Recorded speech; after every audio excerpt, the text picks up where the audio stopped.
Hello. I was thinking the other night about this discussion of America in the decade of the 20s. And I wondered if I had been living at that time, how I would have felt about such a period of time that had so many different kinds of changes. I mean, given what we've talked about, the virtual transformation of America physically as a result of technology, the radio, the theater, the automobiles, the improvement in the elevators, the incredible advancement in power machinery to make bigger and better buildings, the development of the highways. I mean, it was an incredible period of change. Therefore, obviously, I think if I were an American during that time, I would have some anxieties and some tensions. Because indeed, no aspect of America, it seemed, was not unaffected in some way by the 1920s.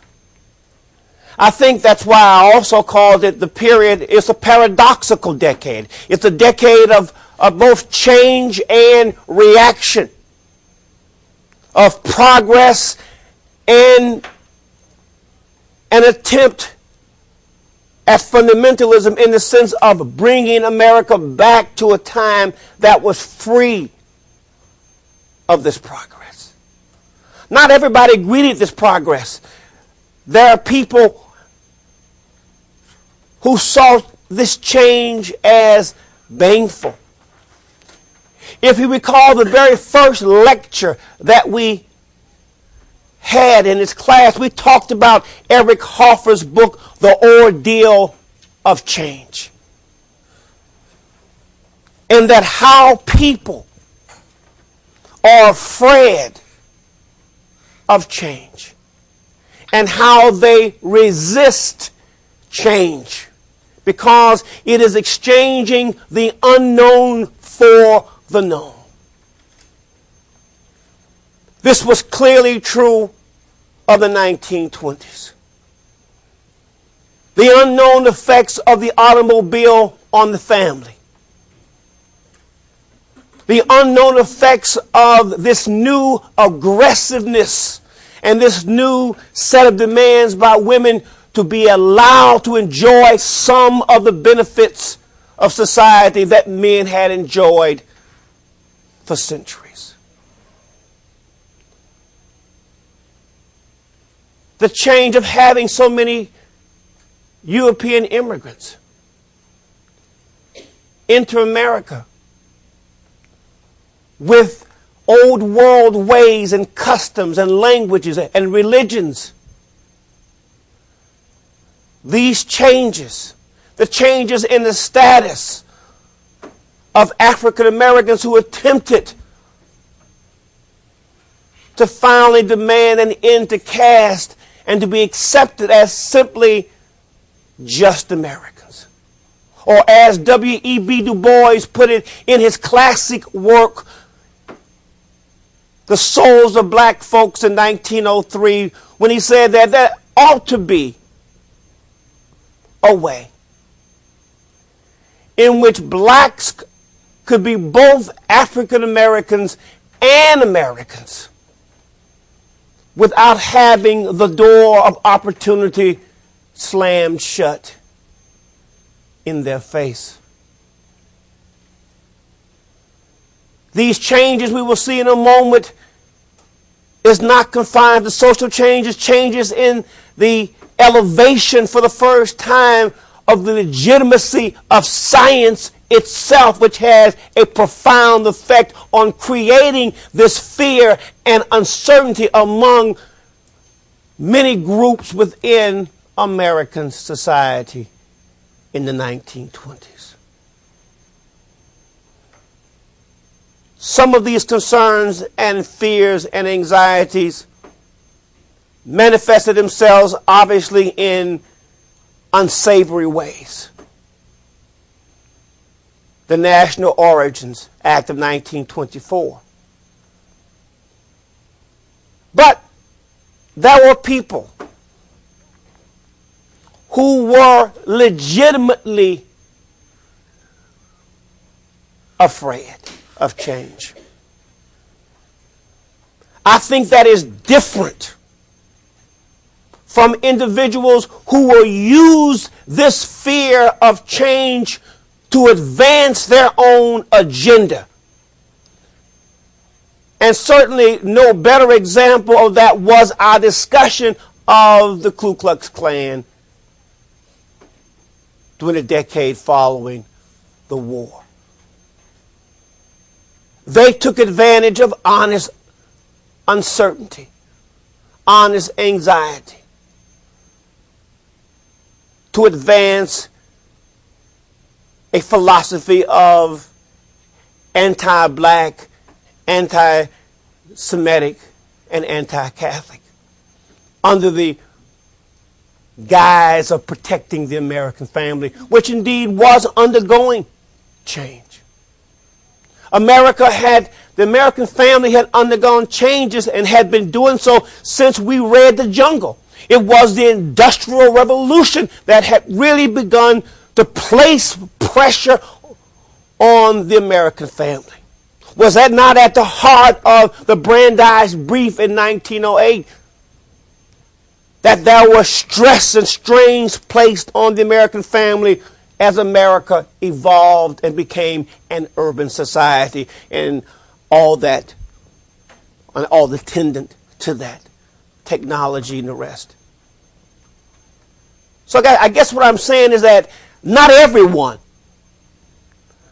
that resisted change was somehow malevolent or had malice. There were honest and genuine fear that was expressed and uncertainty.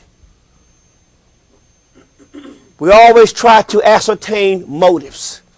And I think you have to an extent in America and history to ascertain motives. But clearly I think here we can say that when it came to the Klan, their motives were not simply fear, but opportunism to advance an old agenda which had really basically gone out of fashion until the 1920s. To react to the reemergence of the Klan, we were talking about the establishment of what will become the oldest to this day and largest civil rights organization in America. And that will be the establishment of the National Association for the Advancement of Colored People, or the NAACP. What people don't generally know about the NAACP was that it was the result of the concerns of both whites and blacks in America following the Springfield riot of 1908 that we talked about. That whites became concerned that Booker T. Washington, who had been the singular, symbolic leader of the African American race from the 1880s till around the second decade of the 20th century, that his philosophy or his adjustment for blacks in an overwhelmingly hostile environment, his adjustment, which was accommodation or accepting the milieu, that his philosophy of accommodation had not worked. In every respect, the condition of blacks deteriorated by 1908. Political disfranchisement, segregation in public accommodations, the evolution of a separate and unequal school systems in the South and by de facto in the North.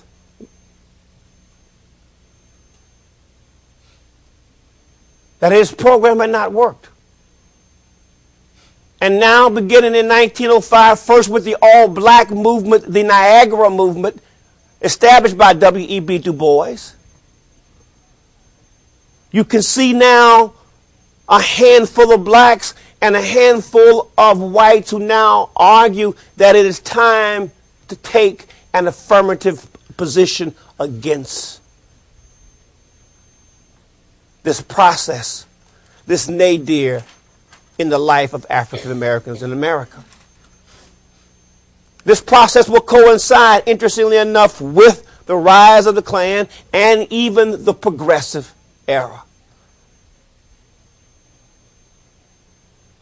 So in 1908, you do have a white social worker, Mary White Arvington, from New York City, a wealthy white social worker, who is profoundly struck by the article written by William English Walling, W-A-L-L-I-N-G, William English Walling, who argued that if there was not a revival of the old abolitionist movement, that America would find itself in one race riot after another. And that these race riots would not be simply confined, as Springfield had shown, to the South, but it would spread further and further north. It would infect the North as it had already infected the South. So he said the time had come to create a new abolitionist movement. Symbolic of that spirit, of that idea, they invited the great-grandson of William Lloyd Garrison, the great anti-slavery abolitionist who wrote The Liberator. They invited his great-grandson to join the NAACP, which he does. Oswald Garrison Villard. But it is Arvington that will send out an invitation to people who believe, as she and others believed, that it was time to create an organization. It was not just time to talk, but it was time to act. And so they do. And they create the NAACP. Its goal is simple. Its goal is to eliminate caste distinctions in America through the enforcement of the 14th and 15th Amendments.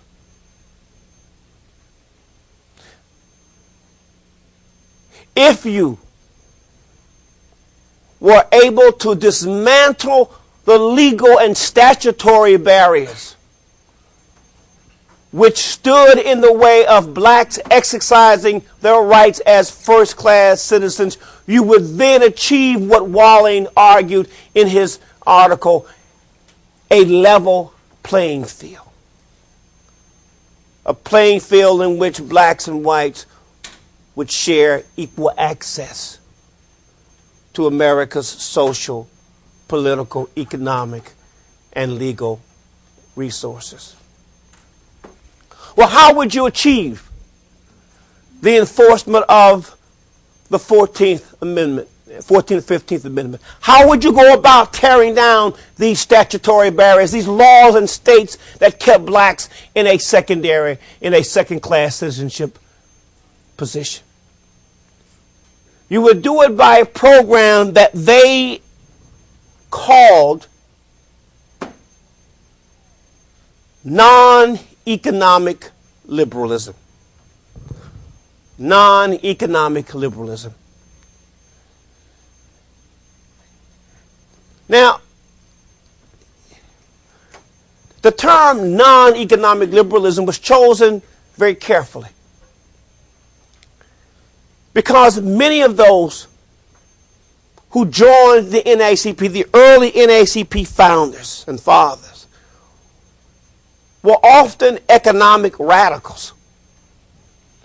They believed, many were socialists, that the answer to resolving the problem was socialism.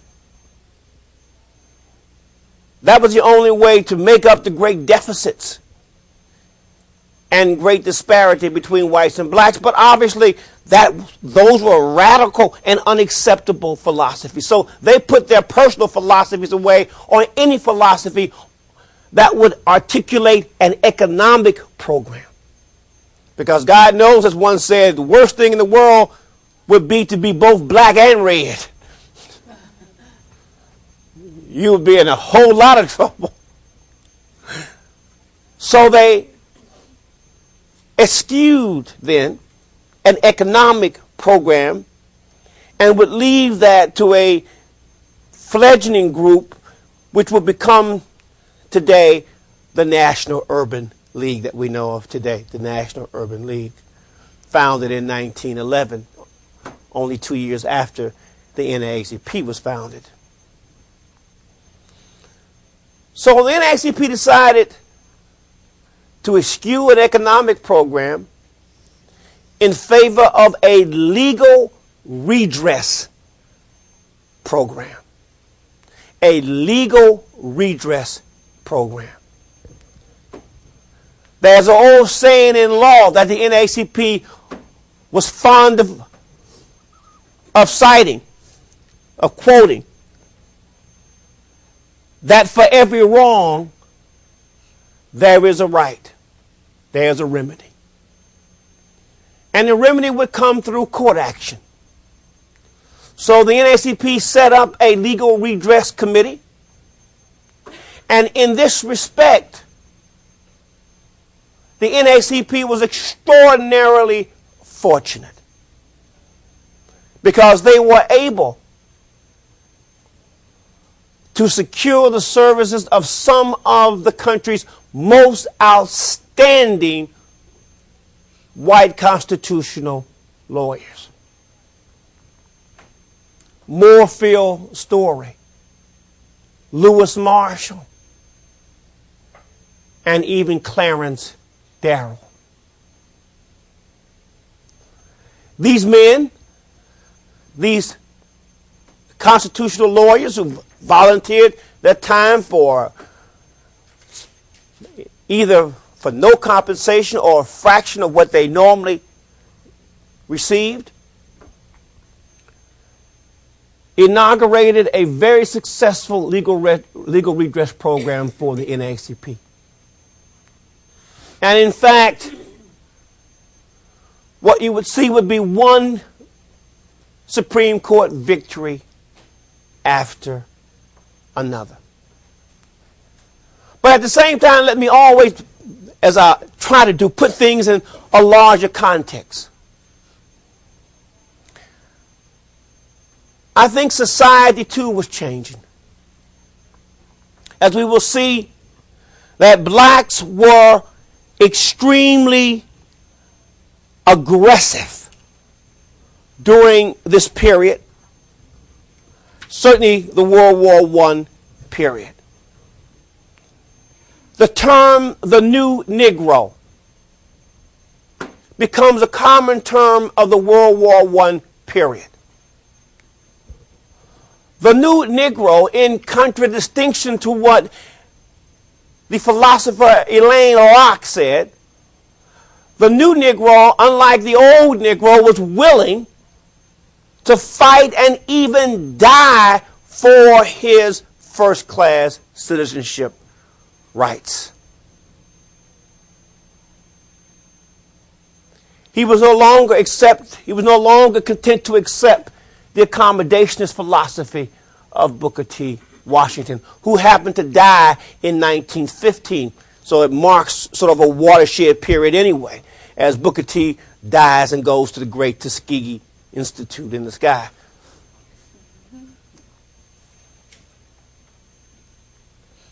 The new Negro was race conscious. He was militant. And he was willing to demand his first-class citizenship rights.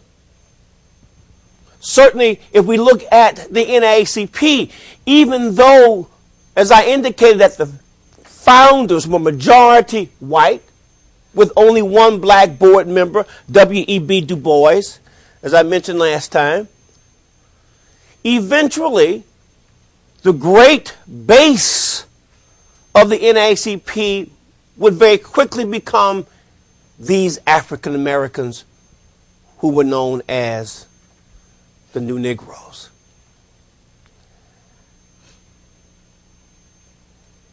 They were people who were also a little disillusioned. We talked about the Red Scare of 1919. But there was also the Red Summer of 1919, which was a part of and yet something different from the Red Scare.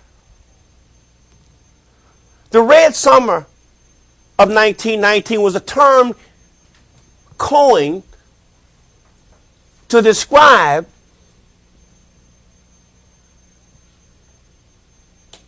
an epidemic of race riots in America that erupted between April and August of 1919. 25 major and minor race riots in America erupted in the year 1919 between April and August. The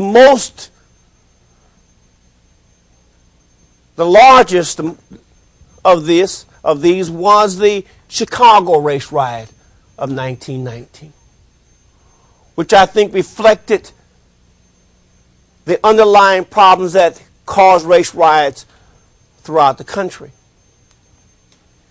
In Chicago, during the war, black workers were given jobs in the meatpacking industry.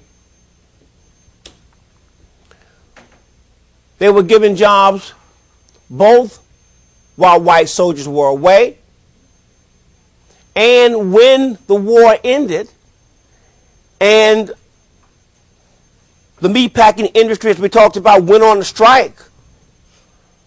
Blacks who had come to the North in great numbers. Let me point out that a great deal of this race consciousness and this new Negro attitude had to do with numbers. Between 1915 and 1920, there was an unprecedented influx of blacks from the southern states to the Midwestern and the eastern states in America. Commonly referred to as the Great Migration. As they poured into northern and Midwestern cities, the cities were either ill-equipped to deal with such great numbers in such short periods of time, and they were also unwilling to share their cities with these new migrants. As a result, blacks were increasingly concentrated and forced to live within black ghettos. Some refused. Some who had achieved a certain level of education, socioeconomic advancement, decided to go where they felt they could afford better homes and a better life for their children. These attempts caused violent reaction from whites in virtually every city from Chicago to Beaumont and Texas and Longview, Texas, where you had two major race riots as well.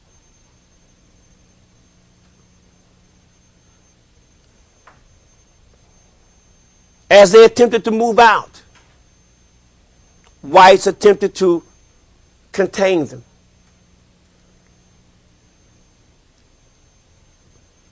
In Chicago, the motto that whites adopted was from the French general Foch, when he said that about the Germans crossing the Maginot Line. The Chicago chapter of the Homeowners Association adopted the same motto in terms of blacks and said, "They shall not pass either." Well,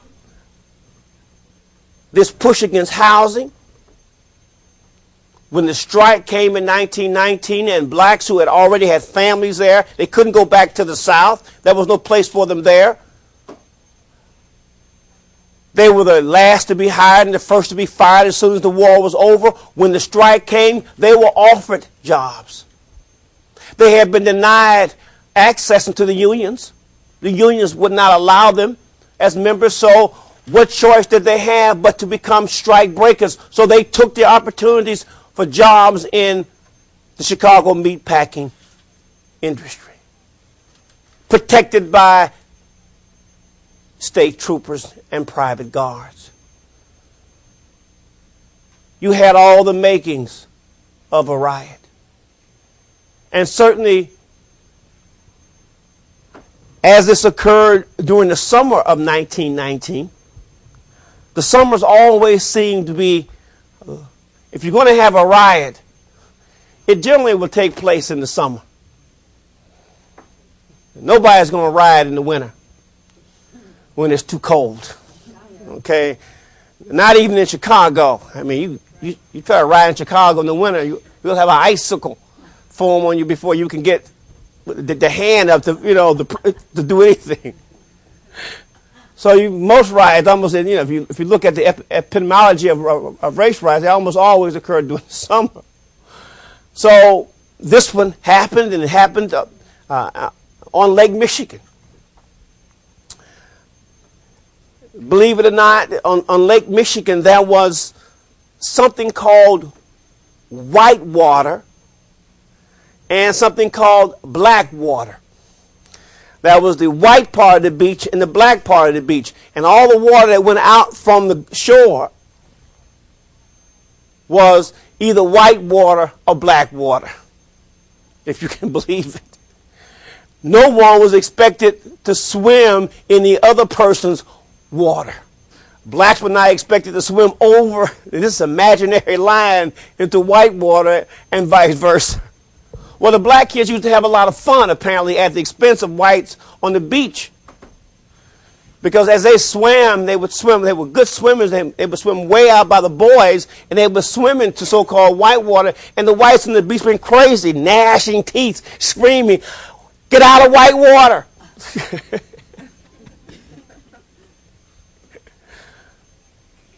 And so they would often mock them, and they would, as they screamed, they started throwing rocks, the whites from the beach, and the blacks would simply duck. And there was always seemed enough time to be able to avoid being hit, so you would time it. But on one occasion, Eugene Williams came up when he should have went down and was hit by a rock and drowned, which precipitated, to that point in 1919, the worst race riot in American history. So this whole period was a period of uncertain race relations. As Du Bois put it when and then that was his bitterness on the part of blacks. Bitter because when the war broke out, blacks had rushed and had enlisted at a rate much higher than that of whites to fight in World War I. They truly believed when Wilson said that this was a war to make the world safe for democracy. So if it was going to make the world safe for democracy, perhaps it would make it better for them.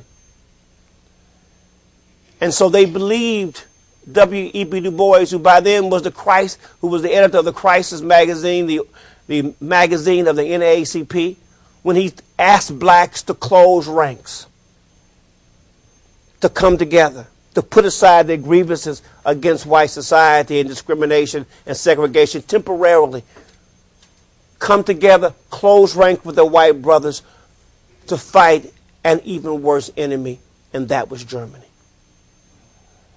The belief was if they closed ranks with their white brothers, and if they defeated the Huns, then when the war was over, things would improve. But things didn't improve. When America returned to normalcy for race relations, it meant returning to the way things had been before the war. So Du Bois, who had once counseled blacks to close ranks with whites during the war, now counseled blacks to return from fighting to return fighting. Or as the famous black poet Claude McKay wrote in a poem, "If we must die, let us not die like dogs in a pen." Well, so you had blacks who had this desire to improve, this desire to fight for their rights. The NAACP becomes the most important vehicle for this fight. The NAACP will, in fact, by 1918, have 400 chapters across the United States. They will have 200,000 subscriptions to the Crisis magazine. Blacks will basically, even though whites will play a crucial role in the NAACP, blacks as individuals will support the NAACP financially. Well, let's look at how successful the NAACP was. I want to, and maybe I'll just, we talked about the riot the riots of 1919. There was one other riot that sort of ended the period, and this was in 1921, the Tulsa race riot. I mentioned the Tulsa race riot because it has gained it has become newsworthy lately. In fact, a number of stations have done a series on the Tulsa race riots of 1921. What happened here was probably the most successful example of black entrepreneurship and a successful effort of blacks to create what was dubbed the Black Wall Street in a section of Tulsa in which you had block after block after block of successful black businesses. That whites became jealous, and in 1921, on some flimsy pretext of some assault, attacked this entire black section, killing between 300 and 1,000 lives. They burned literally 37 blocks. Oh, not only burned, this is also the first time and the only time in American history that a city has been bombed from the air. Whites used crop dusters to drop bombs on the black section of Tulsa, Oklahoma. In the end, when you look at pictures of Tulsa, this part of Tulsa where blacks live, what was a beautiful, vibrant, thriving section of the town looked like a European city bombed out by war. Recently, Tulsa and Oklahoma has taken up the issue of looking into possible reparations for the great amount of property that was lost in the 1921 Tulsa race riots. Blacks fought back, but they were outnumbered by the entire city. It was probably the most shameful example of race relations, of white animosity toward blacks in American history to that point, yes. Was there any particular reason why it was started? I mean, I know there was jealousy, but was there one particular thing? Jealousy is really the real reason. Now, the pretext was that some black had assaulted a white woman. Even though this white, and again, this was repeated throughout the first 2 decades of the 20th century. The white woman who generally made such claims recanted them. They would always take them back, but no one wanted to hear that because they had a separate agenda. Keep in mind, this is also 1921, the heyday of what? Of the Ku Klux Klan, too. What a perfect opportunity to carry out their agenda. So the Tulsa race riot is still in the news today, something that happened long ago. But with the Naacp, that was hope. It was hope because it was biracial.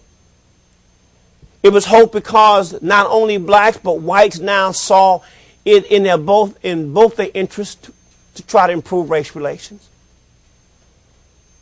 The Naacp's Legal Redress Committee won one victory after another, as I indicated, the first case coming in 1915. In the case Ginn versus the U.S., the Supreme Court declared the so-called grandfather clause unconstitutional. The grandfather clause had been permanent registration list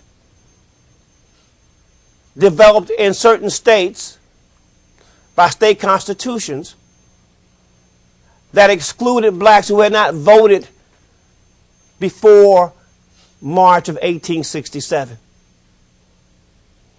Thereby virtually disfranchising most blacks who did not get the right to vote until the 14th and 15th Amendment. The Supreme Court declared these grandfather clauses unconstitutional because they were a thinly veiled attempt to circumvent the intent of the 15th Amendment. In this particular case, again, it was an Oklahoma grandfather clause that was declared unconstitutional. But when Oklahoma's grandfather clause was declared unconstitutional, by virtue of that, all grandfather clauses were declared unconstitutional by virtue of the Supreme Court's decision. An important victory.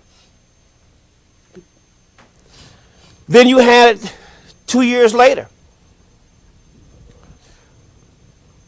On the heels of, again, you had Buchanan versus Worley. And in this case, the Naacp, with Moorfield Story and Lewis Marshall, again, arguing before the Supreme Court, persuaded the Supreme Court to declare a Louisville, Kentucky ordinance, city ordinance, which required that blacks live in certain sections of the city. In other words, residential segregation established by the city. The Supreme Court declared the Louisville ordinance unconstitutional, and by virtue of that, declared residential segregation unconstitutional. But you know the old saying, where there is a will, there's a way. And whites were very quickly able to circumvent the intent of Buchanan versus Worley with the establishment of a device known as the Racial Restrictive covenants. The racial restrictive covenants. These were to get around Buchanan versus Worley. What were these covenants? Well, the covenants were clauses. Clauses inserted into home owners' deeds. Clauses that were inserted into homeowners' deeds that specified that the owner could not sell his house to anyone other than a person of the Caucasian race. That the person could not sell their home to a black, an Asian, a Jew, or an Hispanic. That they could sell their homes only to a person of the Caucasian race. Well, what's this? This seems kind of arbitrary. How can can you do this? I mean, well, in 1923, I don't have it here, so don't worry about writing the case down. I'll just talk about it for a moment. In 1923, in a case called Corrigan versus Buckley. A little background to this case because it's kind of funny. These two neighbors, these two white neighbors, hated each other. They had been calling each other names over the fence for 20 years. Well, this one neighbor found an opportunity to move, and now he was going to sell his house. And to pay his neighbor back, to finally get the last jab in, he sold his house to an African American. And thought he was going to grin all the way to the bank. But the neighborhood association, which made it mandatory that anyone who bought a house in their community insert this clause, took him to court and sued him for breach of contract.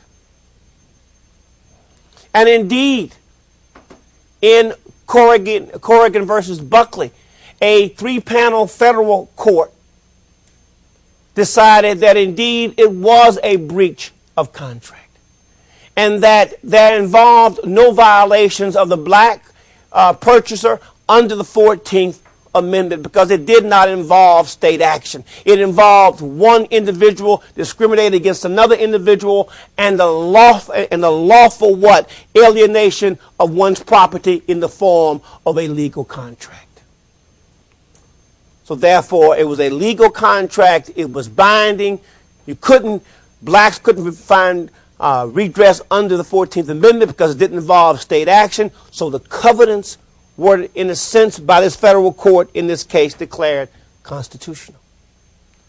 How long did that last? It lasted all the way until 1948. To 1948.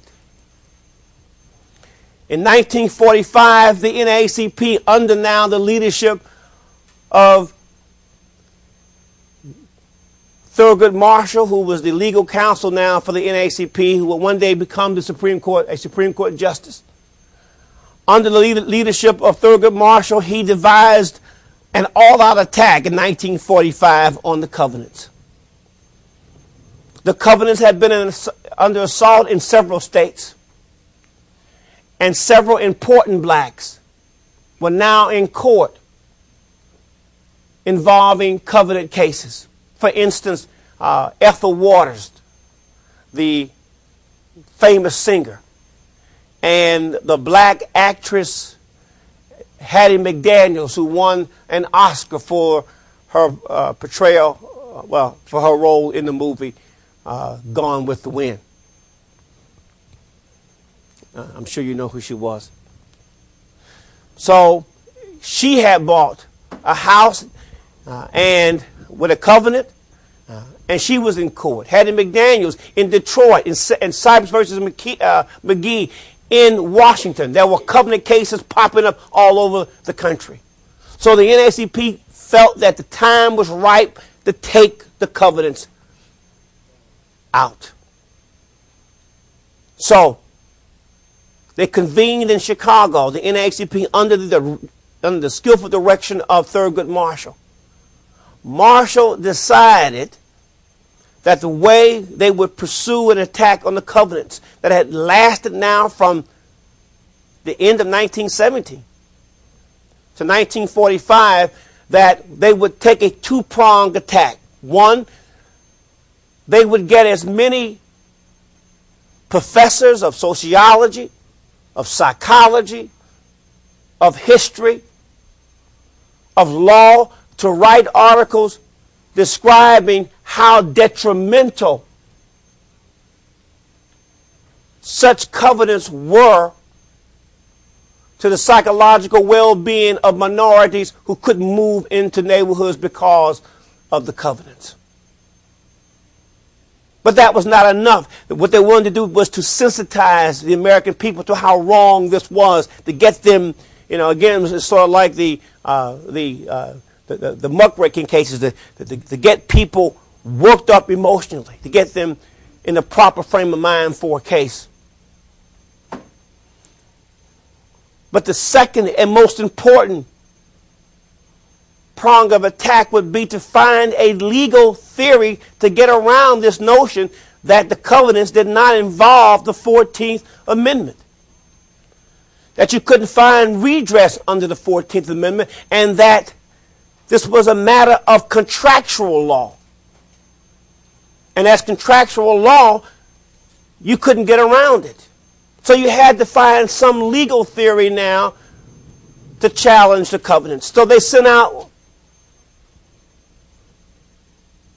a distress signal, if you will, to professors of law all around the country. And one professor in California by the name of McGovney at Berkeley came up with a really clever legal strategy. This strategy will debut in the case Shelley versus Kramer, 1948, Shelley versus Kramer. Although there were more than one case, they simply put all the cases under this one title, Shelley versus Kramer. Now, this was McGovney's theory. He said that, okay, look, and the NAACP took this theory to court and argued it. He said, okay, the counsel for the NAACP, we're not even going to argue whether the contracts are legally binding. We will accept that racial restrictive covenants are legally binding contracts. Ooh. They've conceded that. He said, we concede that. But what happens when someone breaks the covenant? And when that individual is taken to court?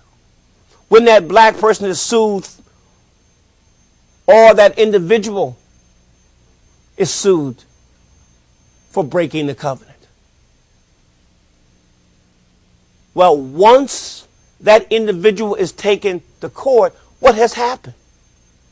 Who is now involved? The state is now involved because the court system is a creation of the state. And now the state is placed in a position when it upholds the covenants of sanctioning segregation and discrimination, and violating then the rights of these individuals under the 14th Amendment. So, what is the upshot here? You could make a covenant, but you couldn't what? You couldn't enforce it.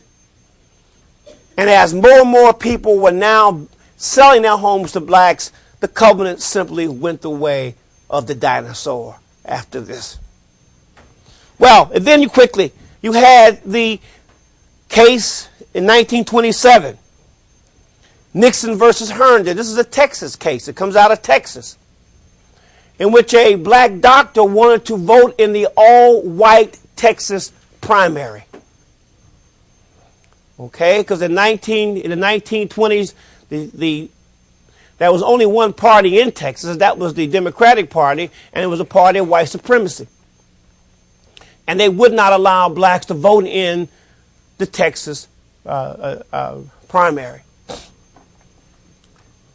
Well, eventually the NAACP understood the implications of this and championed Nixon, who was a doctor, and eventually it found their way to the Supreme Court. And the Supreme Court will declare that the white primary, the all-white Texas primary, is unconstitutional. Now, you would think that would end it. But again, where there's a way, there's the will, there's a way. The Democratic Party will then now reorganize itself as a private club. And as a private club, it has a right to set what? Membership or qualifications. So naturally, they then excluded blacks. For years, the courts upheld this until 1944 in a case Smith versus Allwright. I don't have that up there, but it's Smith versus Allwright. The Supreme Court finally said that the Democratic Party couldn't reorganize itself as a private club because it was acting as an agent of the state. And thereby, as an agent of the state, it could not organize itself as a private club, and it was therefore engaged in discrimination and the violation of the rights of blacks under the 14th Amendment. So you have finally in 1944, the all-white Texas primary is declared unconstitutional. Now, you may wonder why a primary is important. Just as a political science note, sometimes the primary is more important than the election itself. Certainly in a state that only has what? One party. Or in a state where the party is so dominant that whoever wins the primary is a shoo-in to win the election in the fall. And certainly that's true in Texas in many ways. I mean, the real fight is in the primary because the Democratic Party is so much weaker than the Republican Party in Texas. Whoever wins the Republican primary is almost guaranteed to win the election in the fall because the Democratic Party is not as strong in Texas as it is in other places. So that's why it is so important. One victory after another. The NAACP was successful. It had a long way to go, as we will look at later. But clearly in the 20s, it set the tone for biracial cooperation between whites and blacks attacking discrimination and segregation. There were others, however, who didn't necessarily want to be a part of the NAACP, who didn't think that was a proper way to go. And I just want to mention the Marcus Garvey movement. Marcus Garvey was a Jamaican who came to America, who had created an all-black movement in Jamaica in 1914. But Jamaicans were not very race conscious in Jamaica, and it failed. So he tried his hand in creating the Universal Negro Improvement Association in America. And in 1916, he realized that African Americans, again, given this era of race consciousness, the new Negro, they were race conscious. Okay? So while he couldn't get Jamaicans excited, he could get African Americans in America excited. And as a result, Marcus Garvey will create, during the 1920s, the largest black mass social movement in American history to that date. Now, the difference between Marcus Garvey's movement and the NAACP's movement is that the NAACP's movement is biracial. Marcus Garvey would not have a white person in his movement. It was an all-black, race-conscious movement that bordered on, in many ways, some of the same things that were preached by the Ku Klux Klan. For instance, he believed that white was an inferior race and that blacks were the superior race. It was based on that. It was different from the NAACP in that it generally appealed to lower class blacks who were less educated than those who joined the NAACP. Those who really seemed as if they had been totally deserted by America. But Garvey's movement was incredibly successful. He tapped those who couldn't relate to the NAACP's legalism program. Garvey was able to tap the emotional groundswell in these masses of blacks. Eventually, however, Garvey's mass movement would peter out because he would be arrested for using the mail to defraud blacks in the establishment of the Black Star shipping line, an all-black shipping line. It is questionable whether Garvey knew anything about any misappropriation of funds, and to be quite frank with you, I don't think he did. Garvey, in the process of trying to create a black mass movement, virtually alienated every other black leader in America. And they were not sad to see him arrested and eventually jailed and then deported back to Jamaica in 1927. So those were two ways of approaching. In fact, Garvey even met with the Ku Klux Klan. I mean, he met with the Grand Wizard of the Ku Klux Klan in Georgia, a guy by the name of Clark, to see if he couldn't get the Klan to work with him because they both had the same goals. At least he thought. The Klan didn't want blacks in America, and he didn't want to be in America with blacks. So he tried to get support from the Klan. Well, the NAACP just went berserk. And really, it's from that date when he met with the Klan leaders that blacks really went out to get Garvey removed.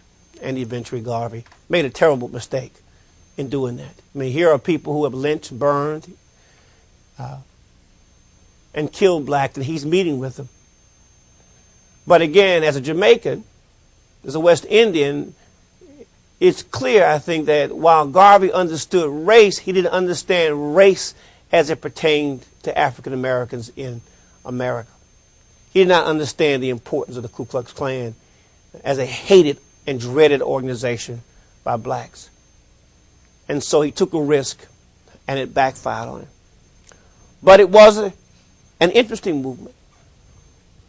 And it was, in a sense, reflective of, again, these paradoxical changes and these tensions and anxieties that permeate the entire 20s. Talking about permeating changes and, we're not through yet. The Volstead Act of 1919. Now, the Volstead Act was again an example of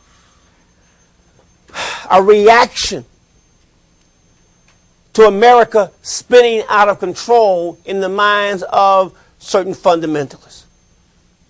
That the cause, and this had been certainly a belief that goes all the way back to the 1790s. In fact, in 1791, you had the first temperance movement in America. And the reason you had the first temperance movement in America in 1791 was because America had an alcoholism problem.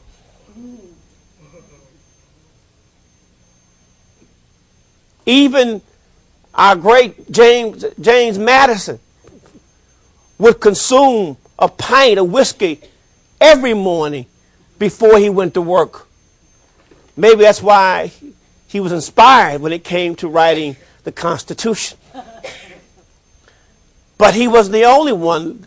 Little kids staggered. Well, before they got to school, they stopped into a grog shop, a pub, and got a pint of beer or ale, and they staggered to school. Preachers, some of the best sermons that were given by preachers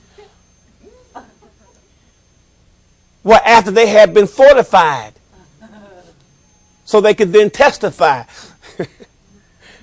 before their congregations. So alcoholism had been a real problem. Demon rum.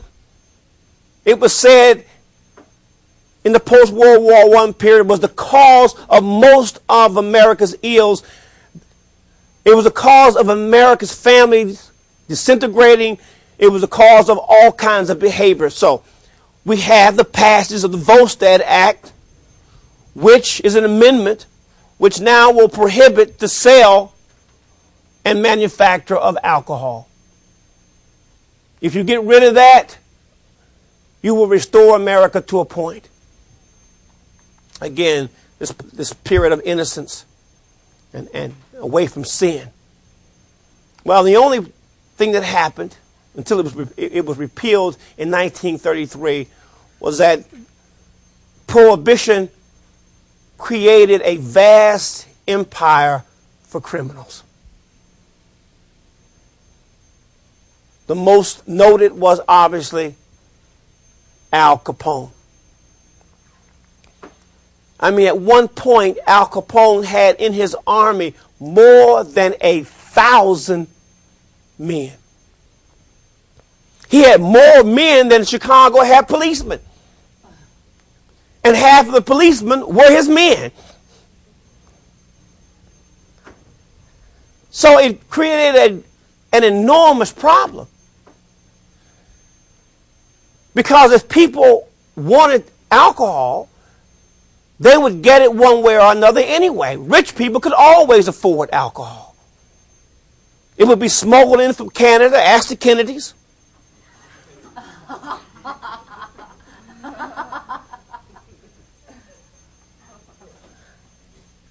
People with wealth would always be able to get, as they say, the good stuff. But what about poor people?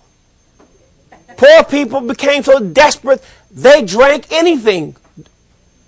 They would drink rubbing alcohol. They would drink stuff called black, some kind of brandy. It was blackjack brandy, I think it was, a jackass brandy, something like that. You know, but it was made with iodine, burnt sugar, and rubbing alcohol. And the only thing that it did was to obviously create tremendous internal bleeding and ultimately death. But you had all kinds of concoctions like that during Prohibition. That becomes a tremendous problem, but it is a reaction again to change.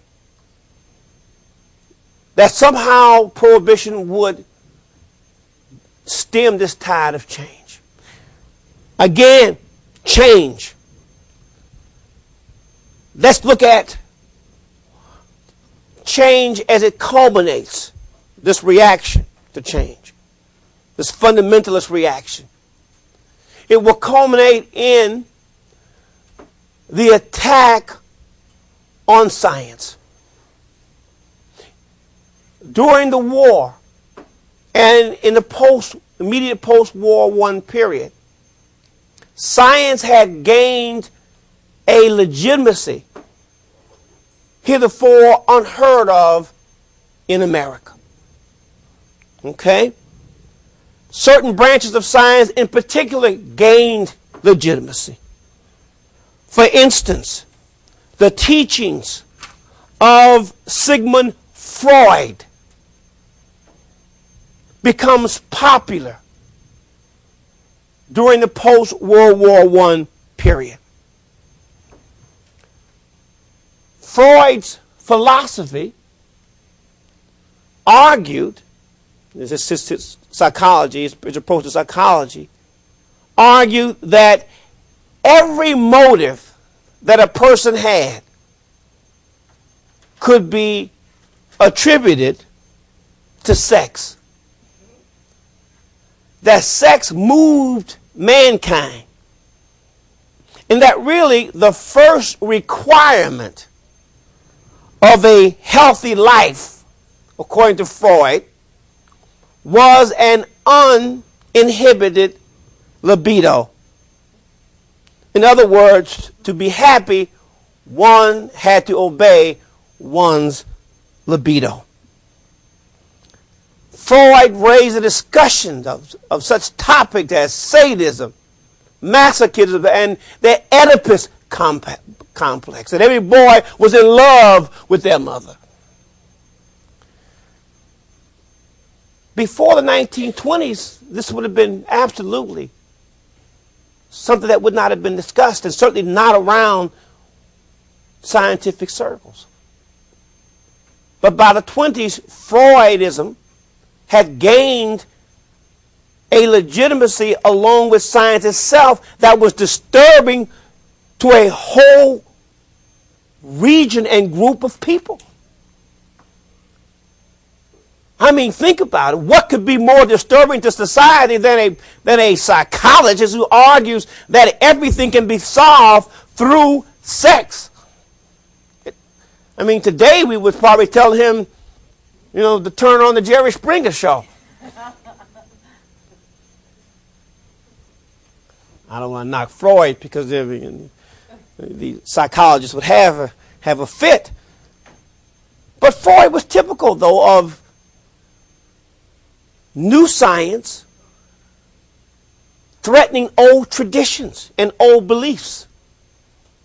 But even more threatening than Freudism was the teaching that man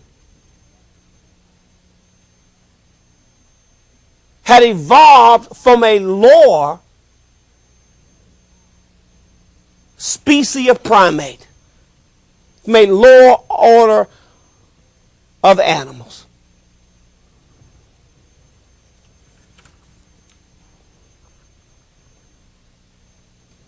In fact, in 1921, the Protestant church split into two warring factions over the question of evolution. That man had evolved over these millions of years from a lower form of animal. One camp argued uncompromisingly that they would reject anything that was not from a literal interpretation of the Bible. If the Bible said it, it was true. It was true, and in the way that the Bible said it. That the chapter of Genesis was an accurate record of how man was created. A second group of Protestants who broke from this group tried to mediate or tried to create a sort of compromise approach, tried to reconcile both evolution and religion. Well, the hard fundamentalists didn't want any part of any compromise or any attempt to reconcile the two at this time. Finally, this would all come to a head as state after state either discussed it or passed laws prohibiting or outlawing the teaching of evolution in their schools. Tennessee becomes the center of attention. In many ways, this whole question of evolution brings together in stark contrast a world that is moving in one direction technologically and in terms of science, and people who are afraid of those changes, and people who are not sure about whether those changes are proper changes or not. It brings together this conflict of fear, both of the unknown, and even if it's known, they're not sure it's true. Tennessee passes this law. It shall be unlawful for any teacher in any of the universities, normals, and all public schools of the state, which are supported in whole or in part by public school funds of the state, to teach any theory that denies the story of divine creation of man as taught in the Bible, and to teach instead that man descended from a lower form of animals. Well, to pass such a law is to ask for somebody to do what? To test it. I mean, human nature. It's been said that John Scopes, I think I have his name here, that John T. Scopes, 24 years old, teaching in Tennessee, decided on a whim, as a half joke, a dare from his friends, to teach evolution. And the moment he did, he was arrested by the state of Tennessee. When he was arrested, suddenly the forces of good and evil, the forces of change and reaction, all came together in a sleepy town in Dayton, Tennessee. In 1925, the forces of creationism versus the forces of evolution. To support the case for creationism, the state brought in the silver-tongued orator, William Jennings Bryan, 3 times presidential candidate, Secretary of State, and certainly one of the most eloquent, popular speakers in American history. To defend Scopes,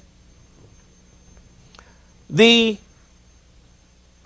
American Civil Liberties Union, which was contacted by Scopes and his friends to defend him, brought in perhaps, if not the one of the top 5 in American history, one of the greatest litigators in American history in a courtroom. And that was Clarence Darrow.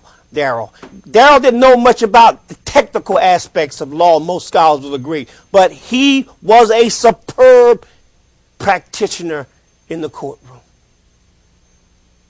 So on the one hand, you have a gifted practitioner.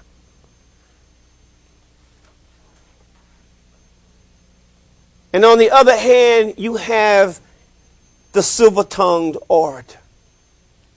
To be sure, fireworks were going to be fireworks. Dayton, Tennessee was transformed into an international media circus. The trial was broadcast on radio, WGN. Newspapers, for the first time, camped outside of the courthouse in this sleepy little town of Dayton, Tennessee. Newspapers from European countries, from Switzerland, Asian newspapers. It brought about an incredible interest in this trial of evolution versus creationism. When we meet the next time, we will look at who wins in this battle between two titans.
Emily Robbins,